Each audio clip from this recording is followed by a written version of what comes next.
Pemkab Badung senantiasa memotivasi dan mendukung berbagai kreativitas generasi muda. Bahkan di bawah kepemimpinan Bupati Badung Nyoman Giri Praste, program beasiswa ke luar negeri telah diluncurkan sehingga generasi muda dapat menjadi agen perubahan ke arah yang lebih baik. Hal tersebut diungkapkan Bupati Giri Praste saat menghadiri ikrar Sumpah Pemuda Seketeruna Sekelurahan Abian Basih. Ikrar Sumpah Pemuda Seketeruna Sekelurahan Abian Basih dirangkai dengan penyerahan dana hibah di lapangan Abian Basih, Kecamatan Mengui. Bupati Badung Nyoman Giri Praste memberikan apresiasi tinggi kepada generasi muda, khususnya Seketeruna Sekelurahan Abian Basih yang terdiri dari 3 desa adat, yakni Abian Basih, Tanggap, serta Semati.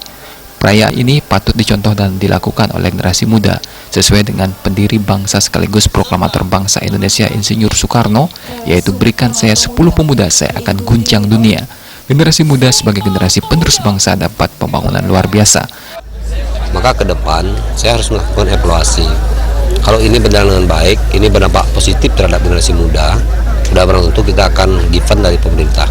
Kalian juga menjaga 4 pilar kebangsaan. 1, Undang-Undang Dasar 45, yang kedua Bhinneka Tunggal Ika, yang ketiga Pancasila, yang keempat adalah NKRI. Nah, inilah sudah dijaga dengan penuh dengan konsep apa yang dilakukan oleh pemuda Kelurahan Abian Basih ini berdasarkan Trihita Karana. Pemkab Badung telah memberikan kesempatan generasi muda Badung untuk bekerja di Pemkab Badung serta beasiswa ke luar negeri dengan anggaran mencapai 500 juta hingga 1,9 miliar rupiah. Hal ini dilakukan dalam upaya mewujudkan generasi muda sebagai agent of change atau agen perubahan. Diharapkan setelah tamat di luar negeri nantinya generasi muda tersebut kembali ke Badung untuk dapat membangun Badung dan Bali demi negara kesatuan negara Republik Indonesia. Wujud nyata dukungan kepada generasi muda, Bupati Giri Praste menyerahkan bantuan pribadi 20 juta rupiah. Termasuk juga peluang kerja yang kita fasilitasi di luar negeri.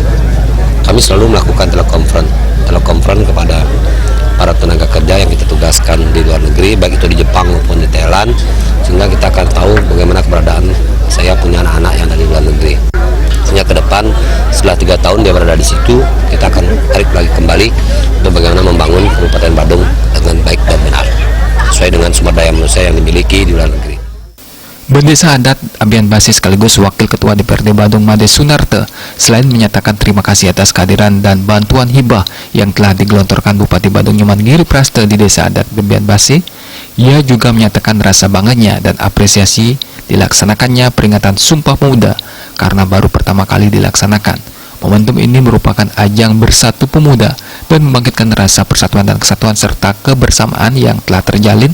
Terlebih, Kelurahan Abian Basih sebagai pintu gerbang ibu kota Kabupaten Badung Mangupura, penduduknya heterogen terdiri dari berbagai suku dan agama. Oleh karena itu saya sangat mendukung apa yang mereka lakukan, memberikan support. Kita harapkan tahun depan ini dilaksanakan lebih berkualitas lagi. Tentu saya selaku pimpinan Dewan tetap akan memperoleh, bahkan kalau kita bisa berharap dapat mencarikan mereka sumber pendanaan sehingga perayaan ini lebih berkualitas, sudah tentu karena ini kegiatan yang positif. Peringatan diisi dengan pengundian hadiah 1 unit sepeda motor dan penyerahan dana hibah oleh Bupati Badung sebesar 1 miliar lebih di 3 desa adat yang ada di Kelurahan Abian Basih yang difasilitasi Wakil Ketua DPRD Badung untuk berbagai kelompok. Saputra Bali TV.